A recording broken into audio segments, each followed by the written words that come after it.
Eh, yang join online, suara saya kedengeran nggak? Kedengeran Pak, kedengeran. Eh, Berbagi layar saya atau share screen muncul nggak di kamu? Muncul Pak, muncul. Ada ya? Oke, Ada. oke, siap.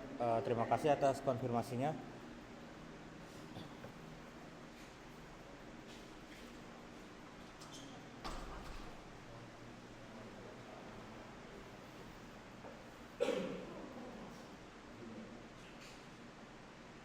Baik, pada pertemuan kali ini kita melanjutkan daripada materi yang kemarin, yaitu untuk yang sekarang terkait function atau method. Kalau terakhir kan kita sudah membahas pertama ada input output, kemudian kondisi atau if else, pengkondisian, kemudian ada perulangan, kemudian ada list, dictionary. Kemudian untuk di pertemuan kali ini yaitu terkait method atau function modular. Oke, di sini terkait method atau function modular. Oke, yang pertama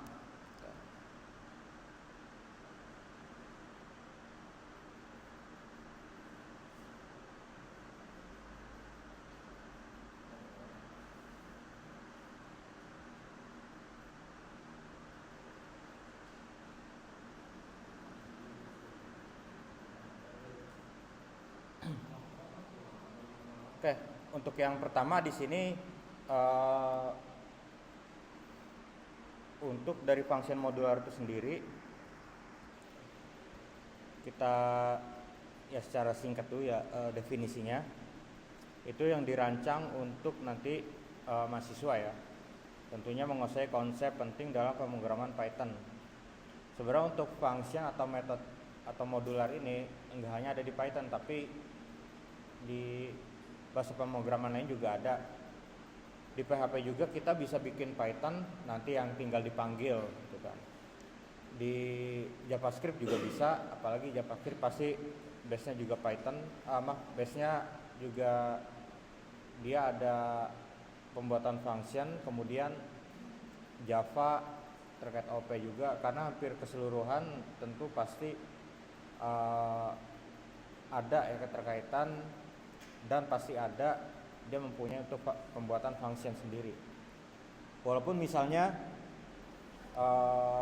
misal dari kalian udah belajar nih PHP natif atau dasar, nah mungkin di sana belum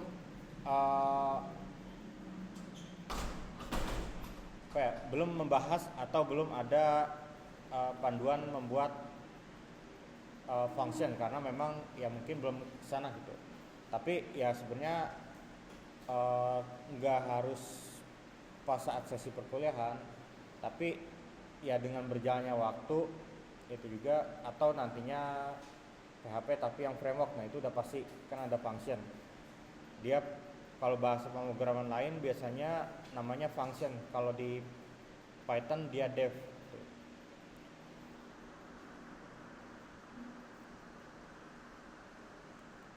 Oke, yang pertama nanti yang kita bahas pertama terkait konsep dasar dari fungsi atau dev atau function modular. Nah, kemudian parameter, argumen serta nilai balik atau return. Nah, nanti di function gimana nih untuk pengembalian sebuah nilainya dari yang kita kirim. Kemudian ada scope variable, tentunya lokal versus global. Kemudian ada function bawaan juga, ya tentunya yang disediakan yang bisa kita manfaatkan di Python. Ya kalau yang fungsi bawaan itu kan kurang lebih, fungsi bawaan itu ada ya input, kemudian ada print output. Nah itu salah satu fungsi bawaan. Nah kemudian seperti apa fungsi dan mengapa kita membutuhkan pembuatan function atau method di Python terutama. atau nanti di bahasa pemrograman lain. Ya bahasa C++ juga nggak lepas ya, tentu bisa juga menggunakan function. Nah, jadi untuk pertama di dalam pembuatan metode atau def ya, atau fungsi atau function, itu kita nantinya bisa ngapain aja nih? Tentunya mengelompokkan serangkaian pernyataan untuk tugas tertentu. Nah, kemudian memberikan nama yang deskriptif pada blok kode tersebut. Kemudian menjalankan blok kode kapanpun diperlukan hanya dengan memanggil namanya. Nah, artinya di sini kita bisa pertama bikin satu function, nanti itu function itu bisa kita panggil oleh beberapa artinya kita hanya bikin satu tapi bisa dipanggil oleh beberapa jenis kalau kita membutuhkan, bukan beberapa jenis ya, tapi beberapa inputan, misalnya dari beberapa inputan, bisa di inputan yang sama atau inputan yang berbeda, atau bisa antar berbeda file. Nah, itu kita bisa memanggil. Artinya kita hanya bikin satu, ya udah nanti bisa dipanggil. Yang penting kalau di beda file, path-nya ketemu nih, path si filenya gitu. Nah, kalau misalnya beda kalau tidak bikin function, misalnya di satu fungsi itu tapi nggak ada fungsinya, nanti bedanya seperti apa? Itu kalau mau dipakai di tempat lain kita bisa atau harus bikin berulang lagi. Misalnya yang kita pakai awalnya ada 20 baris, karena nggak dibikin function, pakai di tempat lain juga harus bikin yang sama gitu, 20 baris juga. Dan kalau ada error atau ada perubahan secara fungsi datanya, nah itu mengubahnya harus bisa 2 atau 3 file tempat yang berbeda gitu kan. Nah, kalau pakai function kita cukup ya ngubahnya satu aja gitu. Oke, kemudian selanjutnya ya di sini pertama modularitas, artinya bisa memecah program besar menjadi modul-modul kecil yang independen. Ya artinya dari satu modul yang besar itu bisa kita pecah menjadi per beberapa bagian. Ya misalnya ada satu proses data, ya ada CRUD, create, update, delete data, ada proses verifikasi dan sebagainya. Kalau jadi masih satu line, nah itu pertama nggak efektif dan memakan waktu tentunya lebih lama secara konsumsi. Nah, untuk secara modular, ya itu tentu bisa mudah dan kita bisa memanggil kapanpun.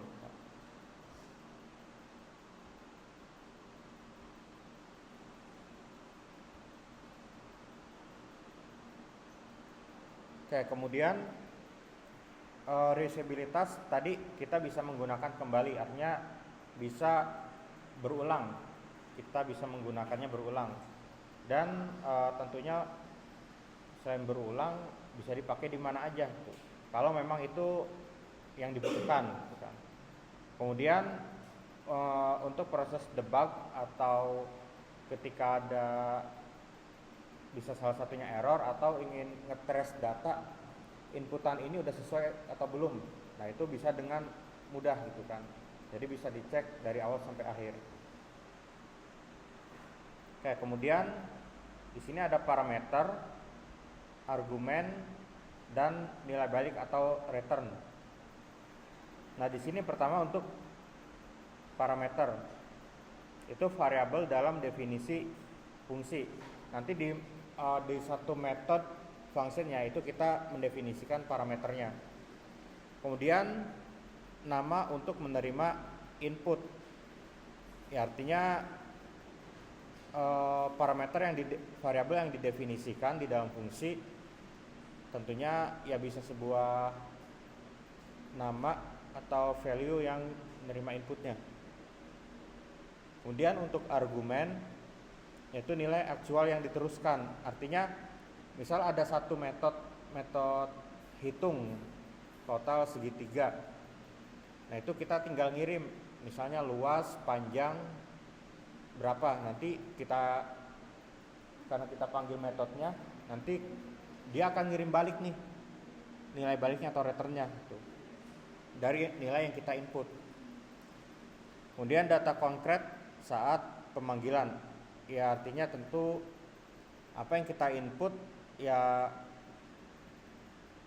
dia harus aktual atau harus pertama nilainya harus sesuai dan dinamis juga ya, jadi nggak bisa statis gitu kan, karena kalau udah pakai metode ya itu udah pasti nilainya outputnya atau yang kita olah itu harus dinamis. Oke, kemudian di sini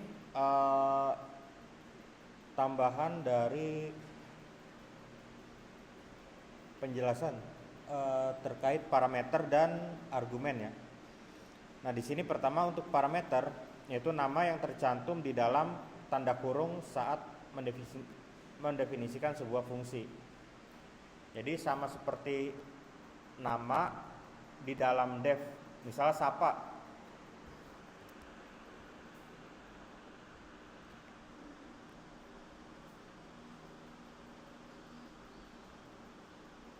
Kayak misalnya di sini def ini sebagai function ya atau metode kalau di Python. Kalau di bahasa pemrograman yang lain itu biasanya full ya function gitu. Kemudian Sapa ini nama fungsinya atau nama functionnya. Nah untuk yang nama ini itu nama parameternya. Nah nama parameter yang nanti bisa menerima inputnya gitu. Kemudian argumen ini nilai aktual yang diteruskan ke fungsi atau function saat dipanggil. Bisa Andi, misalnya contohnya Andi. Berarti ketika kita memanggil sebuah metodenya, di sini panggil metode, kemudian kita isi value, isi argumennya, misalnya Andi, karena dia tipenya string gitu kan. Karena dia tipenya string, jadi ya kita isinya dia juga argumennya string. Nanti akan kirim ke def Sapa. Nanti kita coba sambil simulasikan. Nah, kemudian ada return, yaitu pernyataan yang digunakan untuk mengirim hasil pemrosesan kembali ke bagian program yang memanggil fungsi itu sendiri. Jika tidak ada return yang dieksekusi, fungsi secara implisit mengembalikan non atau ya nol, tidak ada nilainya.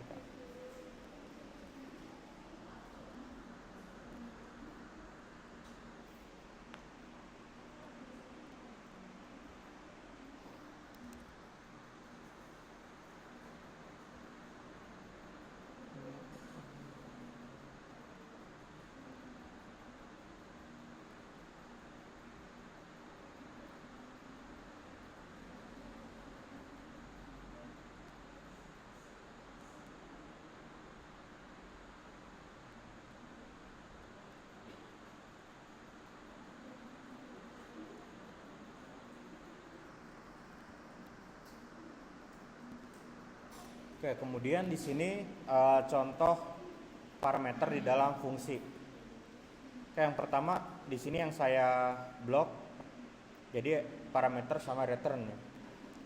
Nah di sini dia ada bikin metode hitung luas persegi. Nah di dalam kurungnya ada dua parameter yang bisa nantinya menerima inputan, parameter panjang dan lebar.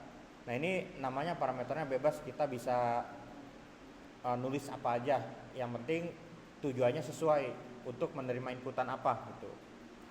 Nah pertama di sini ada variabel bebas ya, artinya nanti untuk sebagai hasilnya itu variabel luas sama dengan panjang. Nah ini panjang nanti dia dapat input dari parameter ini nih, kemudian dikali lebar, kemudian return dikembalikan nilainya, yaitu jadinya nanti luas ya, yaitu dipanggil return variabel luas. Jadi nanti outputnya dari luas ini berapa. Kemudian cara memanggil functionnya itu di sini kita bisa bikin variabel baru, kemudian sama dengan hitung luas persegi. Nah ini angka 10 itu menandakan argumen dari parameter panjang, 5 dari parameter lebar. Artinya di sini kalau kita tukar misalnya 5,10, ya udah berarti panjangnya 5, lebar 10. Jadi ya dia sesuai urutan gitu, nggak bisa kita naruhnya dipanggilnya kebalik gitu. Dia sesuai urutan. Walaupun namanya misalnya di sini lebar sama dengan 10, kemudian panjang sama dengan 5, tapi di sininya apa? Ya nanti dia kan pengaruh ke perhitungan di sini. Kemudian mencetak hasilnya kita pakai print ya, yaitu luas persegi panjang. Ya di sini hasilnya adalah 50. Ya di sini kita sambil uji coba ya.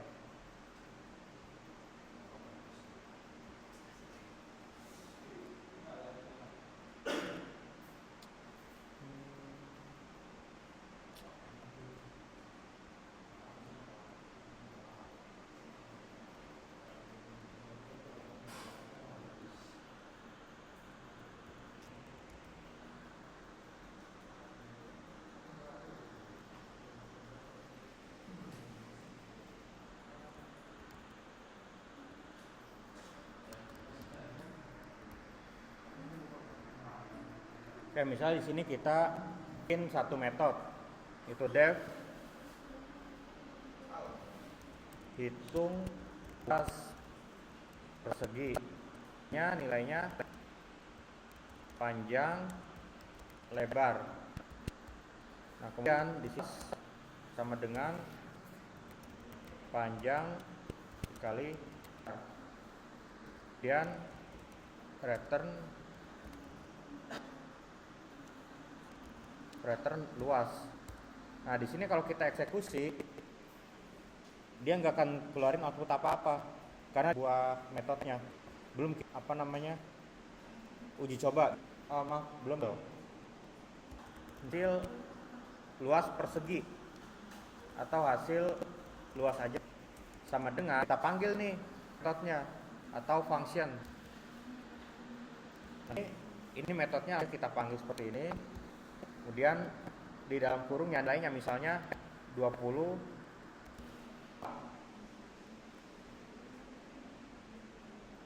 ke 20 sama 4. Kemudian untuk mencetak jangan lupa tambahkan print. Kemudian F,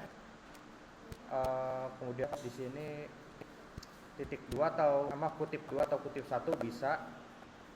Kemudian di sini yaitu hasil luas persegi. Nah kalau pakai F,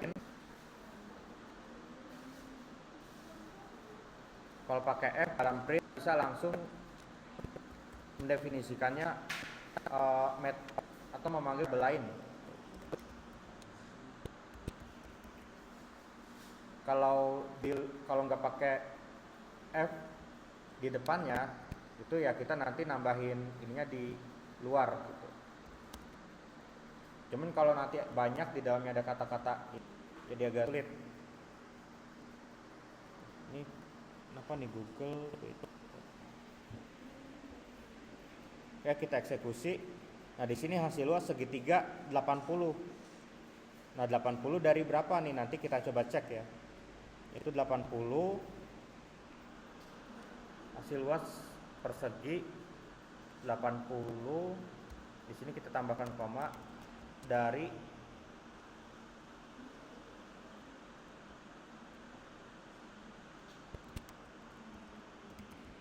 panjang. Oke, kalau panjang di sini kita nilainya nggak bisa kita ambil ya, karena dia inputan. Jadi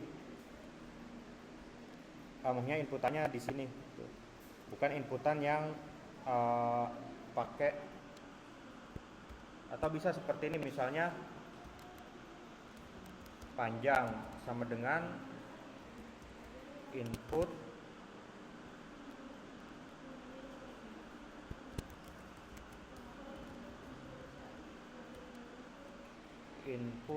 tipenya harus integer ya, biar nanti langsung validasi. Masukkan nilai panjang.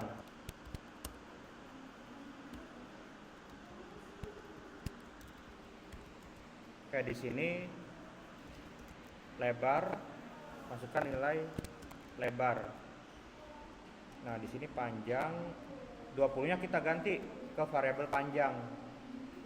Lebar kita ganti kita replace dari yang 4. Panjang kehapus. Nah,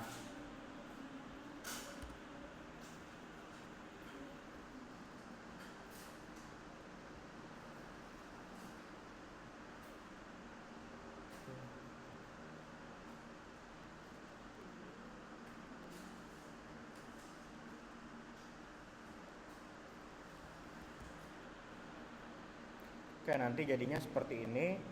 Nah, baru nih bisa kita tambahin keterangan dari nilai panjang. Kita pakai dalam kurung aja biar mudah. Nilai panjang, atau enggak perlu deh. Di sini kurung kurawal, variabel panjang, dan nilai lebar. Oke, jadi inputannya dinamis nih. Coba jalanin. Oke, bentar, ini ada error di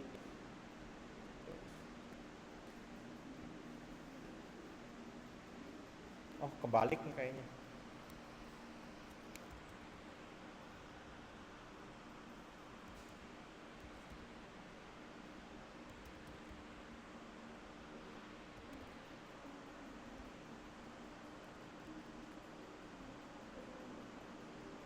Oke, ya kebalik ya, harusnya tipe datanya dulu baru input. Nah, masukkan nilai panjang misalnya 10. Kemudian nilai lebar 5. Nah, di sini barunya kelihatan dinamis jadinya ya. 5 hasil luas persegi 50 dari nilai panjang 10 dan nilai lebar 5. Kalau kita eksekusi lagi, di sini misalnya nilai panjang 12, lebar 4. Nah, luas perseginya 48, nilai panjangnya 12 dan juga lebarnya 4. Jadi ya kita sebenarnya mau manggil, ya manggilnya tinggal seperti itu. Jadi bisa dipakai sama ketika dibutuhkan dan pada proses apapun. Apalagi kalau proses perhitungannya ini yang pertama itu lebih kompleks dan juga lebih kompleks dan bisa dipakai beberapa kali sama pada proses yang berbeda.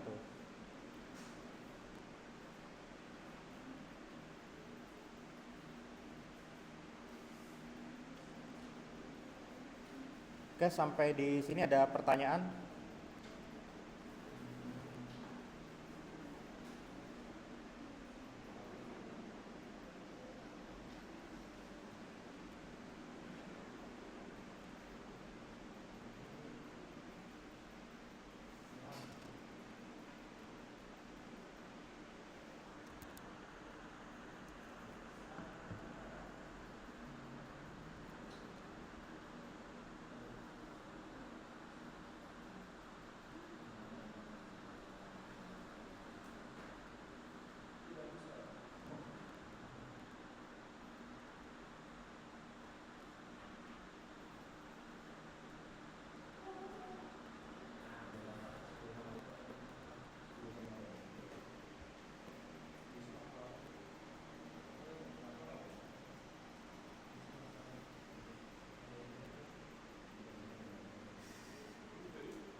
gimana error yang di belakang sempat nyoba juga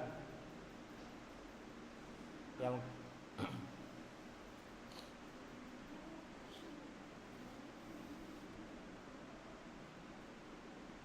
oh ya, minggu depan kita nggak ada perkuliahan ya, UTS-nya minggu depannya lagi. Jadi minggu depan jadwalnya sebenarnya minggu tenang, tapi karena kita minggu ini kan pertemuan 6 ya, nah jadi UTS kan di pertemuan 7, jadi kita lengkap, nggak ada yang apa namanya jadwalnya nggak ada yang disusul gitu. Jadi kita minggu depan kosong. Kalau ya di kalian misalnya mata kuliah lain ada yang belum full sampai 6, ya biasanya mungkin nanti dosennya nambah ke minggu depan gitu.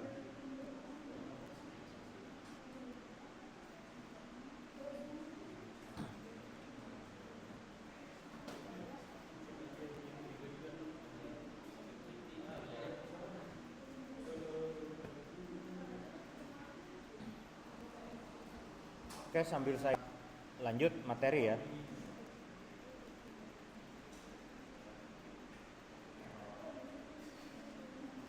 Oke, kemudian di sini ada terkait scope variabel lokal dan global. Oke, pertama di sini untuk lokal dan global,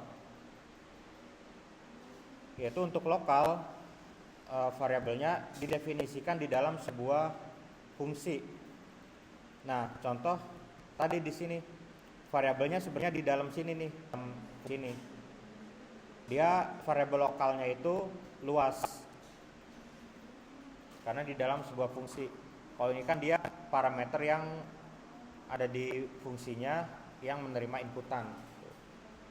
Nah, kemudian jadi variabel lokal hanya dapat diakses dari dalam fungsi tempat variabel itu didefinisikan. Setelah fungsi selesai dieksekusi, variabel lokal akan hilang.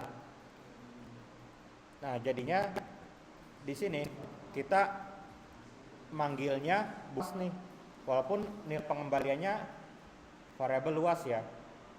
Coba kalau misalnya di sini kita ganti luas. Jadi ngambil variabel yang di dalam metode.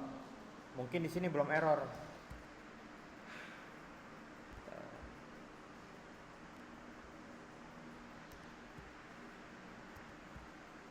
Nah, tapi di sini error karena name luas atau variabel luas ya dia tidak terdefinisi. Karena dia di dalam sini itu. Di dalam sebuah metode. Nah, kalau ini kan kita dari sini variabel global nih, ini namanya variabel global. Jadi dia ada di luar sebuah metode. Nah, kemudian untuk variabel didefinisikan di bagian utama program. Di bagian utama program yaitu di luar fungsi atau function atau metode manapun. Variabel global dapat diakses dari mana saja dalam program, termasuk dari dalam sebuah fungsi. Termasuk dari dalam fungsi ya. Coba di sini contohnya seperti apa. Untuk contoh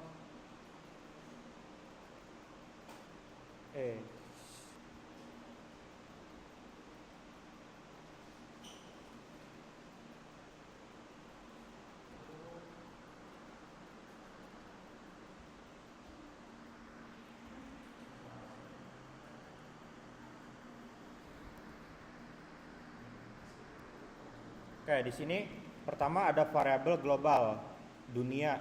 Nah, ini di luar fungsi nih, di luar dari def. Bisa, ya dia nggak masalah mau di atas mau di bawah, yang penting dia di luar, itu namanya variabel global. Nah, kalau ini variabel lokal. Nah, kemudian di sini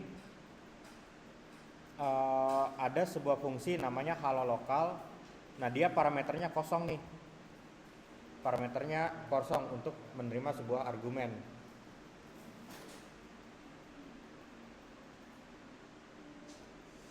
Nah, kemudian dia hanya ada satu variabel lokal dengan isi value-nya halo. Nah, di sini pertama dipanggil, bukan panggil sih, untuk mencetak output. Pertama dia panggil variabel lokal, kemudian dipanggil juga variabel global. Nah, kalau global di luar metode def atau function itu kita bisa manggil. Nah, nanti tinggal kita panggil aja functionnya. Gitu. Karena di sini sudah ada untuk output, otomatis di sini kita nggak perlu nambahin output lagi. Nggak perlu nambahin output atau metode print. Kayak misalnya contohnya yang ini saya komen.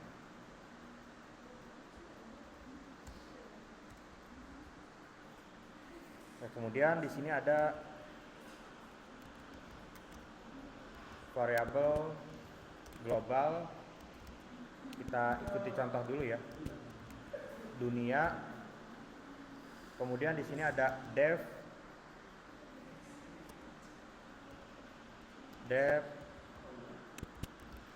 hello world. Untuk argumen atau parameternya dia kosong karena belum menerima input apapun. Kemudian di sini variabel lokal ya, sama dengan halo. Kemudian di sini untuk print kita ambil, kemudian langsung aja karena dia sudah ada nilainya, sudah ada nilai string atau angka ya misalnya, langsung aja kita panggil di printnya variabel lokal. Nah, ini nanti jangan seperti ini, jangan seperti misalnya, walaupun nanti di sini nggak ada koma ya, tapi kan dia beda variabel. Jangan seperti variabel print variabel lokal spasi variabel global. Nah, di sini nanti akan error. Ntar, kalau kita cek buat panggil hello world. Nah, di sini error nih. Dia kelihatan errornya di mana. Biasa ada dikasih tanda. Nah, makanya kalau untuk pemisah variabel pakai koma. Nanti di sini nggak akan ada koma karena dia memisah variabel aja. Nah, di sini langsung outputnya halo dari variabel lokal, dunia dari variabel global. Ya, ini mau di bawah juga nggak masalah.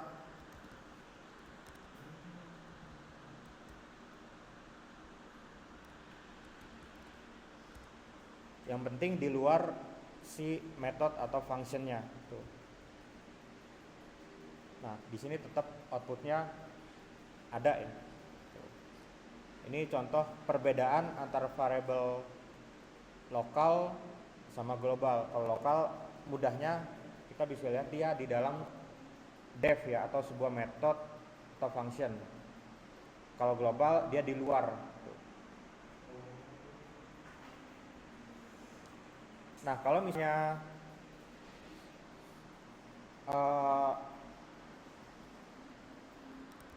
coba di sini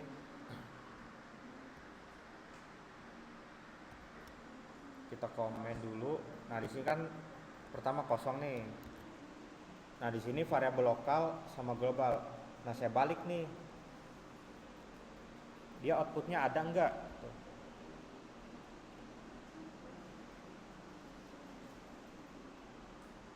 Nah, di sini kalau kita coba dibalik ya, kayak gini, print variabel lokal sama global, kita taruh di luar metodenya. Nah, di sini akan ada error. Dia dari nama variabel lokal tidak terisi di luar ya. Kalau kita pakai print langsung coba di luar. Jadi apakah tentunya sama juga ya dengan variabel global gitu kan. Artinya kalau variabel global dia aman nih. Kalau lokal ya kita nggak bisa. Artinya dia privat nih gitu. Kita harus manggil yang punyanya dulu gitu. Ya panggil yang punya rumahnya dulu, yaitu si fungsinya gitu kan. Makanya dia error.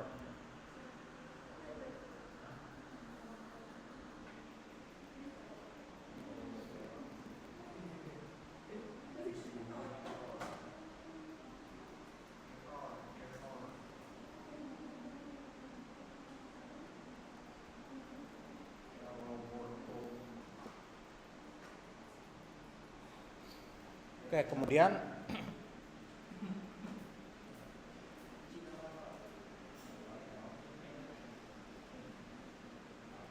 kemudian ada fungsi bawaan, yaitu built-in di dalam function ya, yaitu di Python.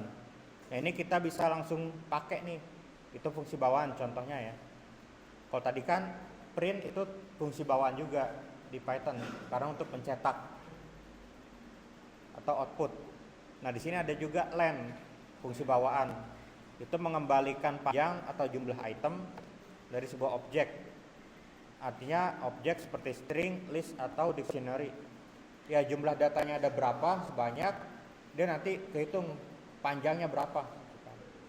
Ya panjangnya misalnya, yaudah ya ada 100 data, yaudah nanti ke looping nih, kalau kita looping 1 sampai 100 gitu kan.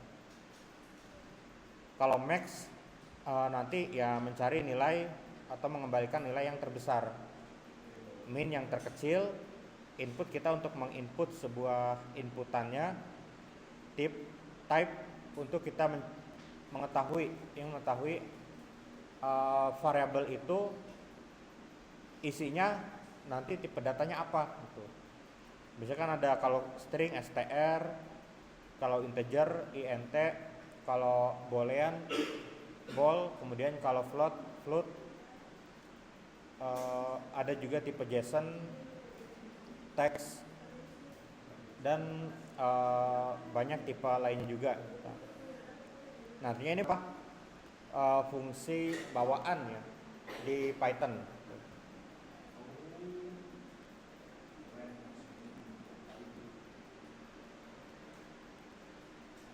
Oke, kemudian di sini contoh fungsi bawaan. Nah, pertama di sini ada daftar angka.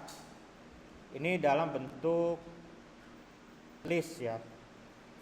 Ada angka 42, 10, 99 sama 1. Kemudian namanya variabel nama, dia memiliki nilai value-nya string, yaitu pemrograman Python. Di sini pengen ngecek nih panjangnya. Itu pertama panjang list dari daftar angka. Kita ingin cetak nanti panjangnya ada berapa. Ya misalnya di sini kalau dicek ya,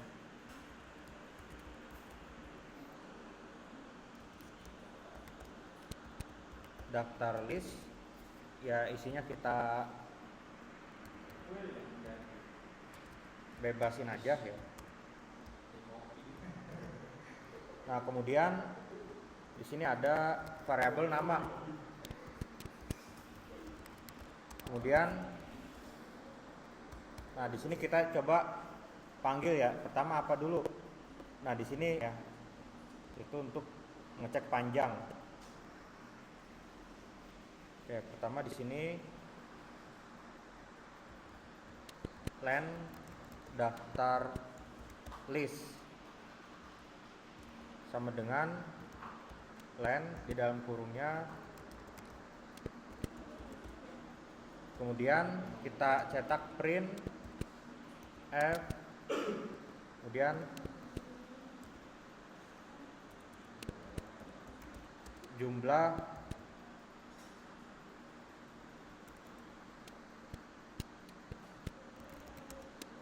data list ya gini aja. Kemudian masukin nilainya ya, len daftar list. Kayak kita coba run, kayak jumlah data listnya 4 ya. Nah kemudian dan min. Nah ini untuk mencari nilai maksimal sama minimal. Ya misalnya kita tambahkan lagi deh nilainya jadi berapa gitu kan. 48 28. Jumlah data list jadi 6. Kemudian nilai max sama dengan, yaitu maxnya dari daftar list, nilai min min dalam kurungnya daftar list. Kemudian kita cetak print to f nilai maksimal, nilai max, print f nilai minimal, nilai min. Nah, nanti akan ketahuan nih. Pertama, jumlah datanya ada 6, nilai maksimalnya 48. Ya, walaupun dia adanya urutan tengah-tengah, dia akan ngecek nih nilai datanya. Kemudian nilai minimalnya juga akan dicek. Dari sebanyak ini, mana yang paling kecil gitu kan, atau yang paling sedikit. Ini 2. Terus ada lagi input, nama input. Masukkan nama Anda.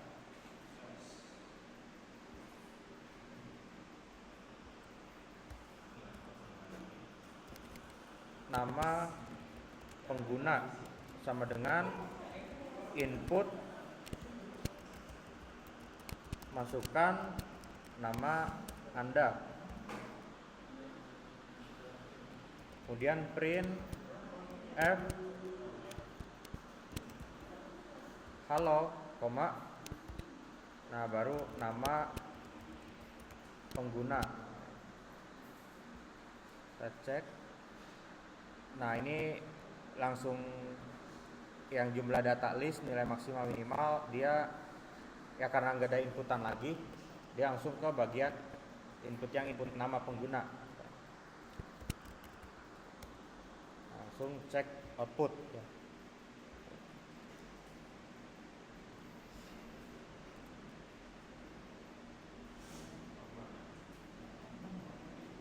Oke, kesimpulannya jadi pertama ya. Jadi untuk modular atau function ya, itu kunci untuk beralih dari script yang sederhana ke aplikasi yang kompleks dan profesional. Jadi kita nanti ya tentu kalau yang sederhana itu kita nggak didefinisin di method atau function. Artinya ya udah kita tulis full gitu kan. Kalau pakai method function kan walaupun satu file misalnya ada ratusan baris, itu kalau kita panggil yang tertentu aja kan nggak akan ganggu yang lain nih. Pertama, itu nggak akan mengganggu script-script yang lain. Artinya yang menjalankan di fungsi itu aja. Kemudian fungsi sebagai blok bangunan, itu membuat kode yang terstruktur reusable, artinya bisa digunakan kembali dan lebih mudah untuk diuji. Ya artinya ya misal satu file ini nih, satu file sama aja kayak satu ruangan, di blok-blok menjadi beberapa skat, misalnya jadi 5 skat. Ya udah anggap aja itu ada 5 fungsi gitu kan. Yang satu misalnya buat istirahat, yang satu buat belajar gitu kan, yang satu buat makan gitu kan, dan lain sebagainya.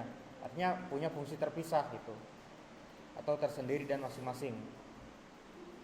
Kemudian ada input dan output, menggunakan parameter untuk inputnya yang nanti diisi sebuah argumen ya ketika dipanggil fungsinya, dan return untuk output hasil pemrosesannya. Artinya nilai dari prosesnya di metode itu dikembalikan oleh return dengan return spasi nama variabel atau output yang memang akan dikasih nilainya apa gitu. Kayak misalnya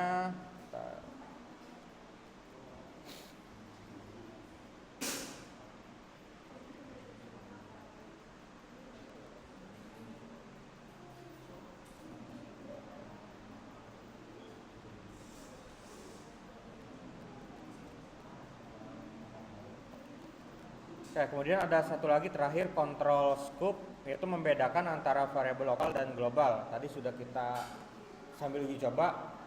Ya kalau lokal hanya di dalam metodenya atau fungsi dan nggak bisa dipakai di luar gitu. Kalau global bisa dipakai sama siapa aja dan oleh beberapa metode juga itu bisa dipanggil langsung gitu. Karena memang dia itu di luar. Ya mudahnya kita bisa lihat ya kalau global itu di luar metode atau function atau def, kalau lokal di dalam. Nah tadi kita mau coba kalau return, tadi di sini kayaknya ada yang beda ya. Di sini kita coba komentar dulu.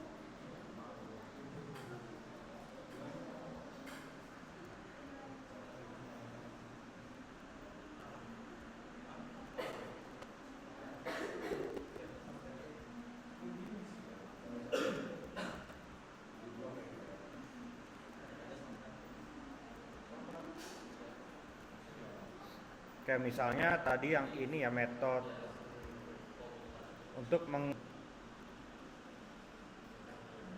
nah ini langsung nih, ini saya hapus atau saya komen deh, langsung aja seperti ini bisa aja gitu. Jadi langsung return parameter panjang dikali parameter lebar, soalnya 6 3. Nah, langsung outputnya gitu. Jadi kalau yang sederhana ya bisa juga langsung seperti ini gitu.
Oke, sampai di sini ada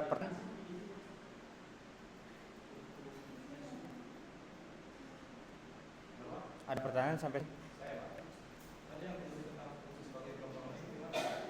ya. Kalau fungsi sebagai blok misalnya kayak Python-nya ya.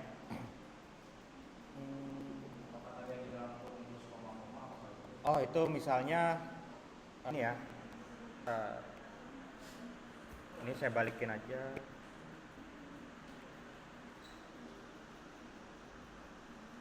Luas.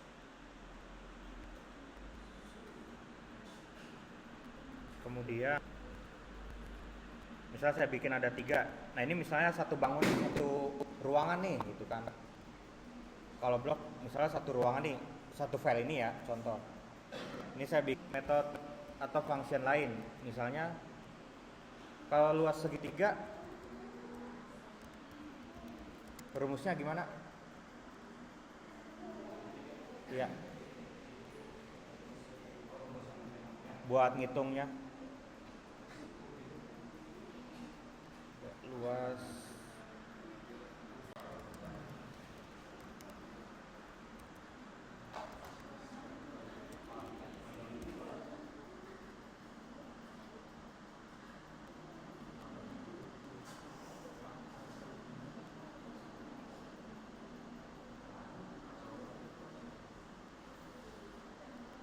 tengah kali alas di tinggi ya.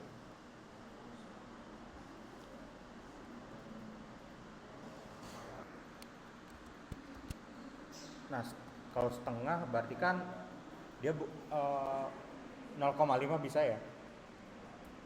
karena dia nggak ada definisi kayak 2, berapa gitu kan. Kita bisa 0,5 kan tadi alas kali tinggi. Nah, ini kita seperti ini.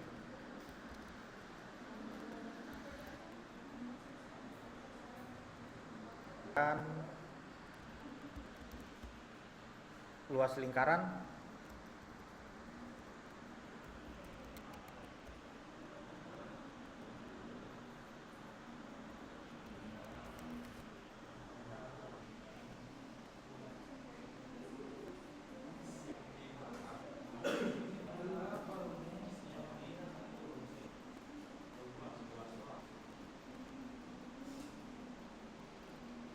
pi kali jari 3,14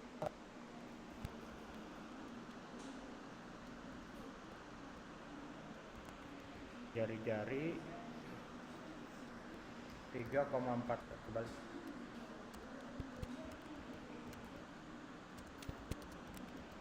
Ya, coba. Nah, terus di sini misalnya luas lingkaran sama luas persegi ya.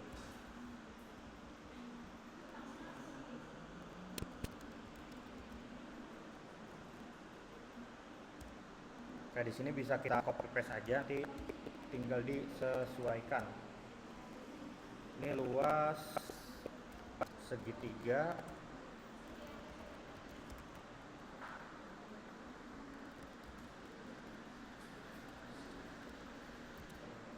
ya. Di sini misalnya di sini kita ubah nih, misalnya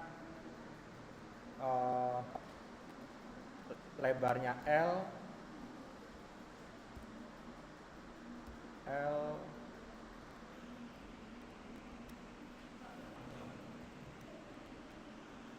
P L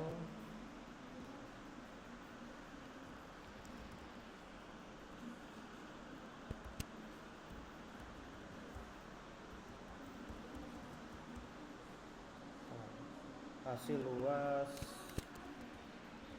segitiga. Nanti di sini berarti A sama T ya. A T nilai alas ini tinggi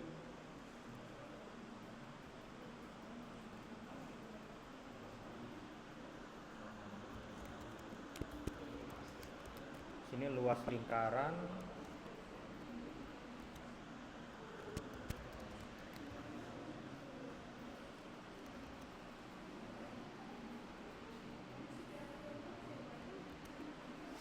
kayak di sininya nanti berarti jari-jari ya, atau JJ ya. Nilai jari-jari sini juga JJ. Oke, tinggal kita tambah ini. Pertama di sini kan panjang lebar udah, alas tinggi JJ ya, alas tinggi jari-jari. Nah, di sini coba kita jalankan. Ini ada yang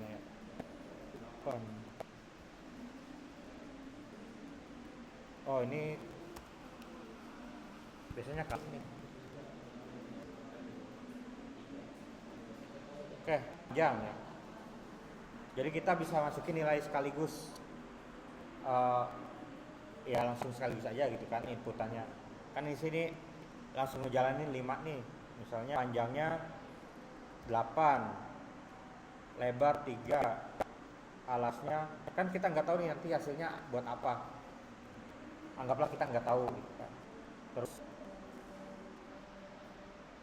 6, alas tingginya 9, jari-jarinya 12.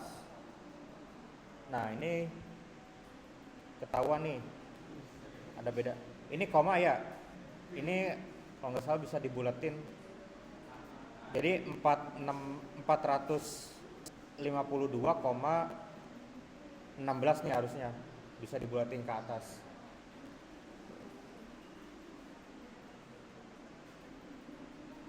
Pakai apa ya? Ron atau apa ya?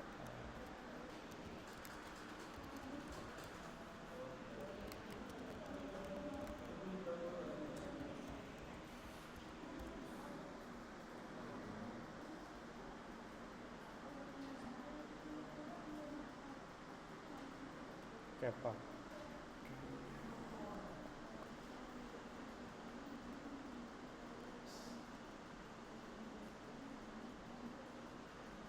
Oke, untuk pembulatan kita bisa tambahkan di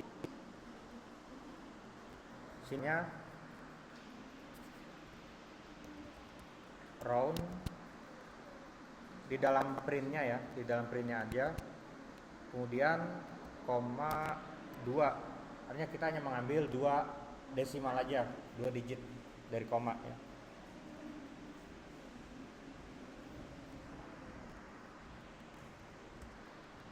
Ada 3, alas 6, tinggi 9, jari-jari. Nah, pas ya tadi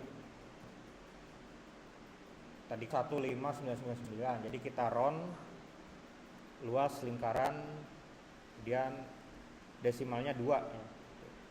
Jadi kita ambil pembulatan ke atas dan yang diambil hanya 2 digit koma. Segitiga juga karena ini ada koma ya, ada desimal lah gitu kan. Bisa juga kita tambahkan luas segitiganya round. Kemudian nilai desimal yang diambil maksimal 2. Bisa aja.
Pertanyaan tambahan yang maupun yang di kelas,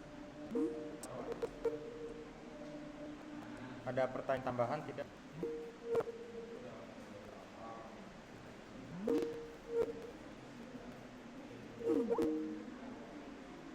Ya. UTS 5 kalau nggak salah ya. Kalau nggak salah 5 ya, 5 esai. Jadi 5 esai, insya Allah nanti ngerjainnya ya mudah-mudahan bisa di lab. Jadi pakai komputer juga nih. Gitu. Kalau yang maksudnya yang nggak ada laptop, kalau yang ada pakai laptop sendiri gitu kan. Kalaupun nggak bisa di lab, ya kita mau nggak mau itu pakai device masing-masing. Gitu.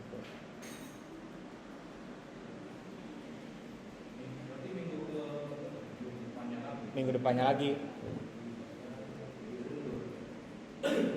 Bukan diundur emang itu. Jadi ada satu sebelum UTS sama sebelum UAS itu ada 1 minggu buat apa namanya kuliah pengganti itu. Kalau ada pertemuan yang misalnya 1 minggu itu ada dosen nggak bisa ngisi gitu, iya harus terpenuhi itu. Tapi ya kalau dosennya emang nggak bisa ya udah langsung ujian aja gitu.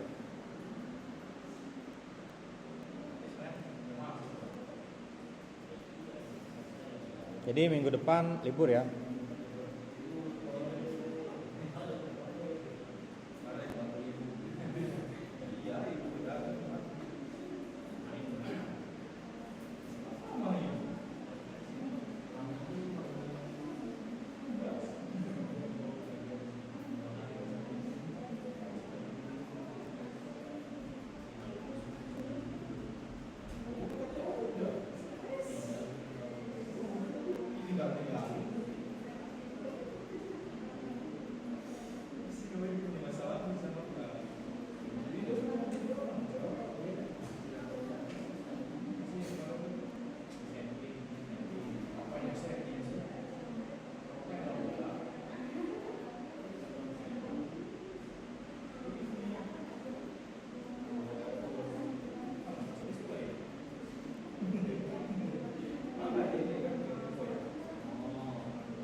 Oke, nanti rekamannya saya upload ya di Learning.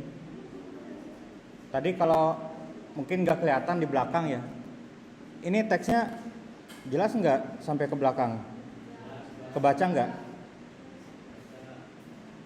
Kebaca? Nggak? Nggak? Ngeblur?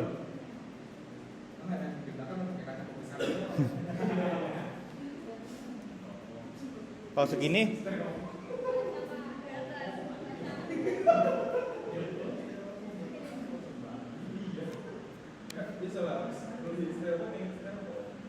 Oke, nanti mungkin bisa dilihat lagi rekaman kalau misalnya ada yang kurang jelas ya.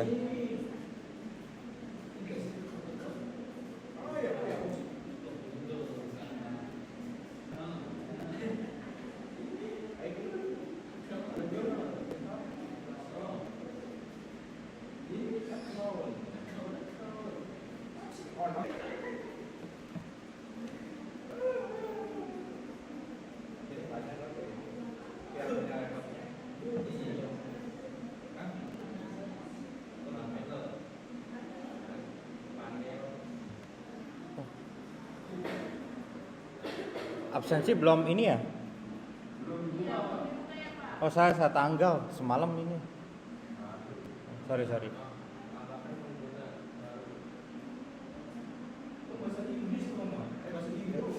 Coba dicek absensinya ya. Udah keluar belum?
Udah pada bisa absen semua belum?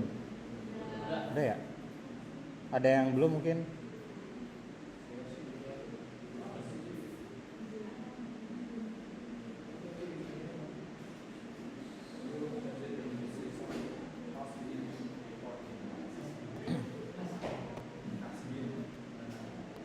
Coba yang saya sebut ya. Ada Adinda, Afna yang sudah absen ya. Alfa Cino, Anggun, Arisman, Delta, Evi, Felisa, Gilang, Linadia, Nafisiatul, Rifah, Safira, Salman, Sintasari, Zalfa. Ada yang belum yang di sini di kelas? Jangan lupa ya di absen isi.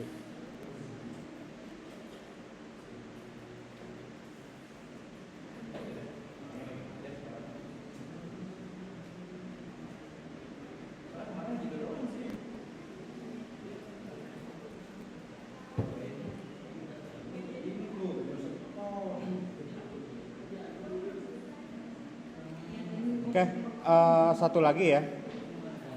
Sebelum UTS ada latihan tugas 3. Tugas 3 ada 2 soal. Yang pertama, buat sebuah fungsi atau fungsi metode ya. Buat sebuah fungsi dengan nama data mahasiswa yang menerima beberapa keyword argumen. Artinya ada parameter di dalam metodenya atau fungsinya. Bisa seperti nama, NIM dan jurusan. Nah, berarti di dalam metode data mahasiswa itu ada 3 parameter. Kalau ini kan kosong nih, nanti diisi parameternya apa aja. Kemudian tampilkan dengan format yang rapi. Nanti contoh formatnya, outputnya yang ketika dieksekusi seperti ini tuh. Ada nama, NIM sama jurusan ketika dieksekusi. Ketika dipanggil metodenya dan di si metode itu kita isi argumen, isi value-nya apa aja. Ada nama, NIM, jurusan, kemudian dicetak hasil yang dipanggil itu. Kemudian satu lagi fungsi hitung pesanan, itu menghitung total harga pesanan dengan menggunakan keyword. Nah, berarti di sini ada 3 keyword nih. Ada harga satuan, jumlah, diskon. Diskon parameternya default sama dengan 0. Kalau parameternya hanya kita isi 2, itu nanti akan mengisi untuk harga satuan dan jumlah. Diskon dia udah 0. Jadi kalau mau diskonnya berubah, misalnya 10, artinya kita isi argumennya 3 untuk harga satuan, jumlah, dan diskon. Default 0-nya biarin, tapi nanti di argumennya kita tambahkan 1 lagi gitu. Karena dia udah terdefault ada nilainya 0 nih. Kalau yang lain kan belum, jadi perlu kita isi. Nanti ya formula rumusnya seperti ini kurang lebih. Tapi outputnya ya contohnya ini 1 ya, nanti outputnya total bayar ada 50, terus ada total bayar lagi 45, artinya outputnya 1 aja nanti total bayar, misalnya 100.000 gitu kan, atau 90.000. Maksimal ya diusahakan 2 November ya. Tuh. Nanti kalau telat tetap bisa ngumpulin, cuma ada pengurangan poin nantinya.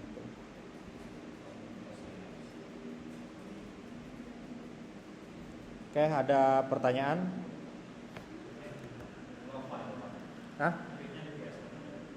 Boleh di VS Code. Kalau yang mungkin belum ada laptop, ya seperti tugas yang sebelumnya ya. Kan dari HP bisa nanti filenya kan yang diupload. File Pythonnya nanti yang diupload. Dua file. Kalau mau 1 file juga bisa, kan bisa digabung kan. Cuma nanti kan manggilnya bisa beda. Kayak tadi kan ini, nah kayak ini kan ada 3 metode nih. 3 metode. Ya berarti nanti 2 metode nih untuk nama mahasiswa sama hitung total harga gitu kan. Nah tinggal inputnya aja apa. Ya clue-nya inputnya berarti nama, NIM, jurusan, terus harga apa tuh? Harga satuan, input jumlah tuh. Satu lagi input diskon kalau memang diskonnya mau diganti nggak 0 nih, nanti isi nilainya gitu.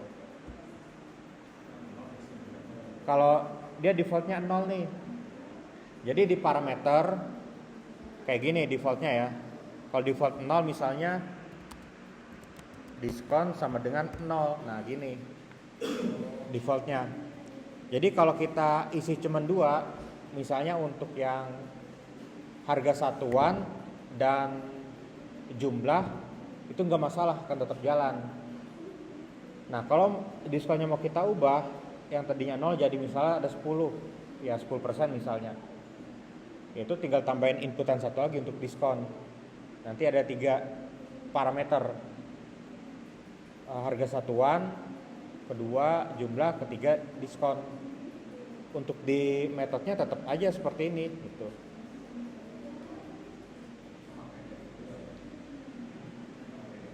Ya.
Oke, gimana? Ada pertanyaan mungkin kurang jelas terkait materi?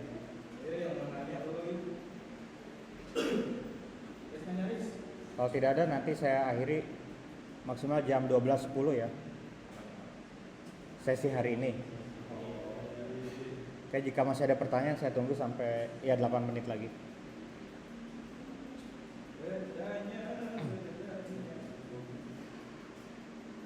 Oke, untuk yang perempuan-perempuan terkait tugas 3 gimana, jelas? Ada pertanyaan enggak? Kurang kelihatan ya? Ya mungkin mau dibaca dulu.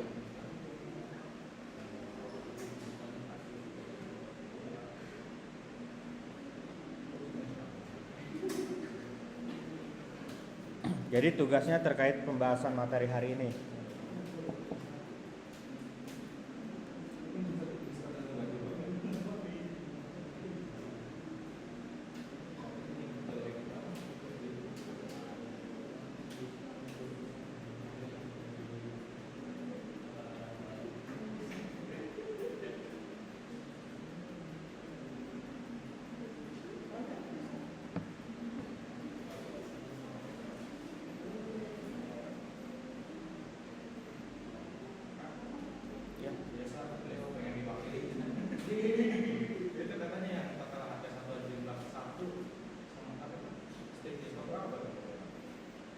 Ya mungkin kalau dikali ya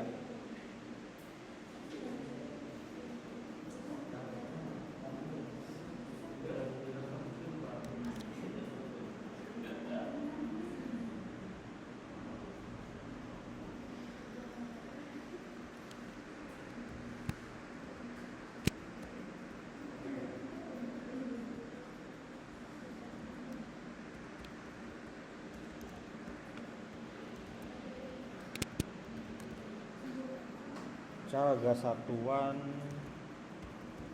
20.000,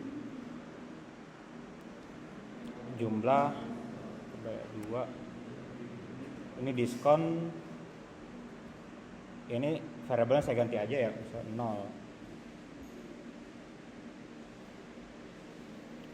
40 ya, mungkin diskonnya karena 0 ya. Kalau kan harga barang 20.000 dikali 2 40, diskonnya 0. Coba kalau misalnya diskonnya 5 ya, kita 5% coba. Oke, di sini minus ya. Diskon berarti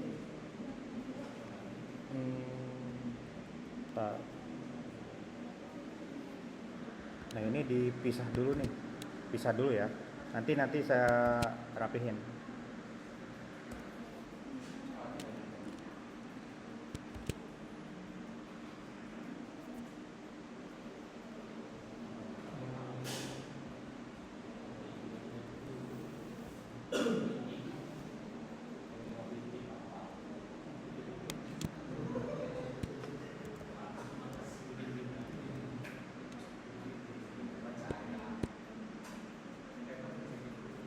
Kayak diskon harga biasanya di sini dikali misalnya diskon 5.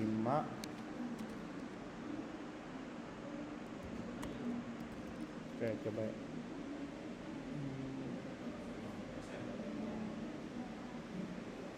Oh ini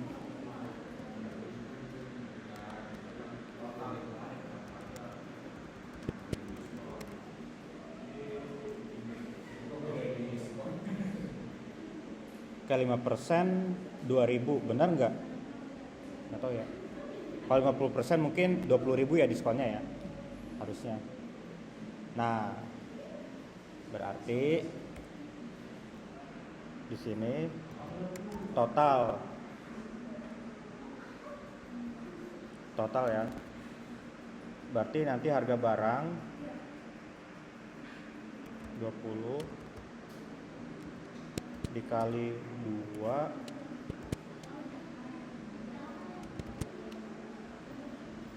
dikurang diskon harga. Nah, jadi di sini print total. Sorry. Maaf.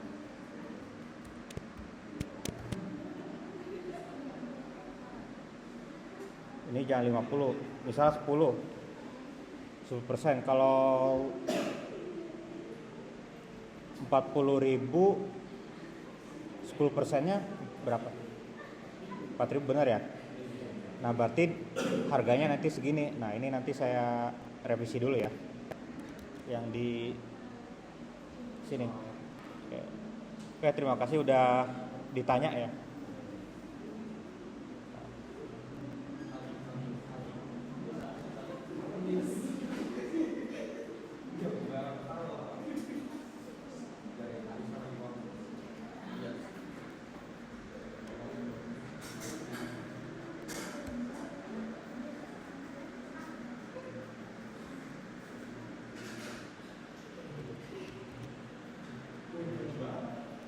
Berarti di sini harga satuan, di sini jumlah,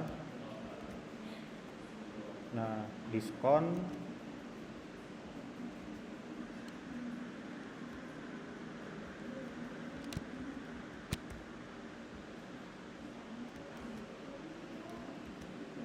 harga satuan, nah ini. Oke, jadinya gini ya.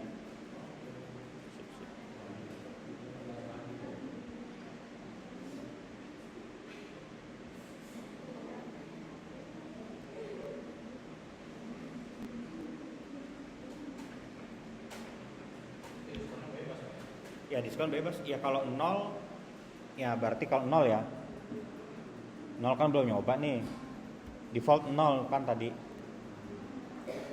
Nah dia nggak ada kan. Ya udah aman kan.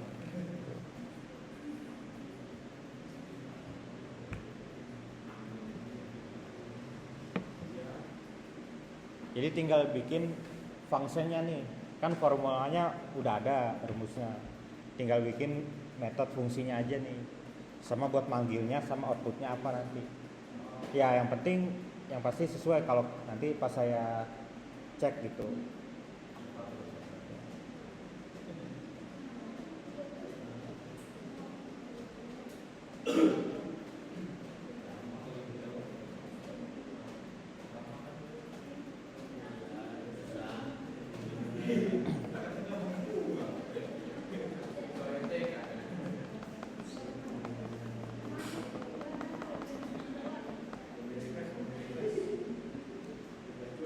Ada pertanyaan lagi? Cukup?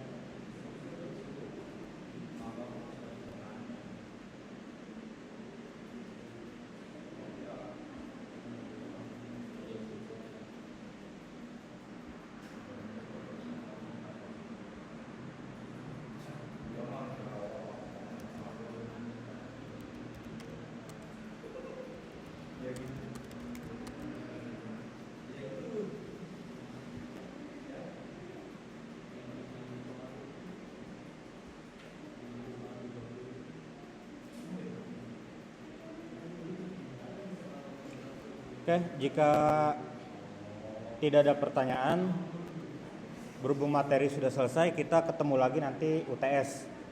Jadi minggu depan kita kosong ya, tidak ada perkuliahan.